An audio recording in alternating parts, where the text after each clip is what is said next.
Many 20th century American plays are so low-key and realistic in style that any unusual set or costuming seems to distract from the script.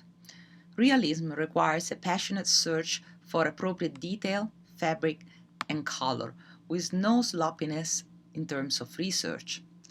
Realism in theater is when actors move and talk in a manner that resembles everyday life. In the 19th century, it became important to create a complete imitation of natural life, but it also became clear that life was not so simple to imitate.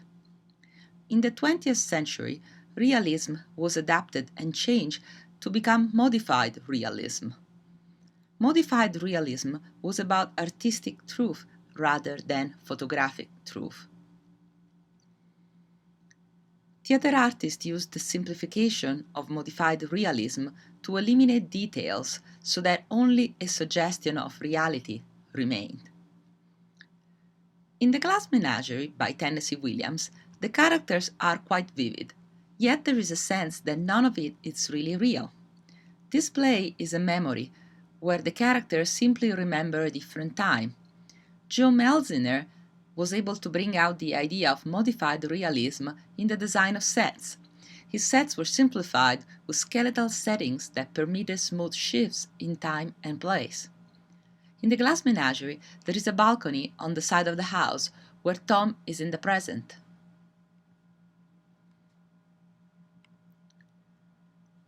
Yet, when the characters are in the house, they are in the past. This transition is accomplished easily to aid us in reliving the memory of Dream along with Tom. When Joe first read The Glass Menagerie, he noted that Tennessee Williams had not indicated an exterior scene. Joe suggested that the first lines of the dialogue spoken by Tom could be delivered outside and above rather than inside in the drab flat below. Joe designed a transparent fourth wall on a screen, so a transparent screen that was placed in front of the set, depicting an alley and fire escape, which would then allow him to light the interior and the exterior scenes separately, or simultaneously, giving Tom physical detachment from the mother and sister in their cramped ward. So what you see over here is just a painted screen, a transparent fabric, and when you light it differently, you will see the inside of the house. In general, modern American designers like the modified realism approach to designing scenery.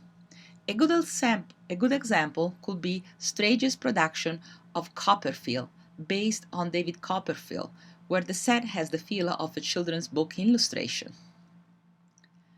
British designer Ralph Coltag's designs instead reflect the sensibilities of an abstract sculptor. For Richard III, he created a model of simple lead flooring, two walls, and a modular chair at center stage. His designs are similar to an art installation and represent a concept or a big idea instead of trying to show a specific location or time period. Let's see another example for a Wagner opera forest scene. Instead of designing trees and grass, Coltag just gave us the impression of outdoor using curved platforms and lighting, so that the scenery has the feel of the forest without really looking as such. This could be considered an example of evocative scene design, which involves simplification, less is more, and suggestion rather than description. From the 1960s, Ming-Cho Lee, the famous theater designer and Yale professor, introduced a new architectural vocabulary to American set design. His innovation included scaffolding, steps and platforms, collage, and the use of non-traditional material. How scenography relates to other genres of art. Modern art also is a movement that turned away from realistic representational style that dominated Western art from the Renaissance through the 19th century. In costume design, this freed up designers to make designs that were based on the internal life of the characters or on abstraction of external appearance. For example, Picasso's work on the Russian ballet in Paris in the 1910s was an example of Cubism. that you can see in this design for a set. Also, you can see the same in the design of costumes, still done by Picasso. Other artists like Alexandra Exter from Russia use constructivism to design costumes for the stage. So in the theater, we see that there are evidence connection with other art forms like expressionism, impressionism, surrealism, cubism, abstraction, minimalism, postmodernism, and so forth. For example, in modern and contemporary stage design, a wooden chair may be merely be a chair, or it may stand in for representing something much grander, for example, a throne and the power behind the throne. Depending on the action that surrounds it, it may represent a pilot's seat in an airplane and the 9/11 terrorist plot, or an electric chair and the overcrowding of the penal system.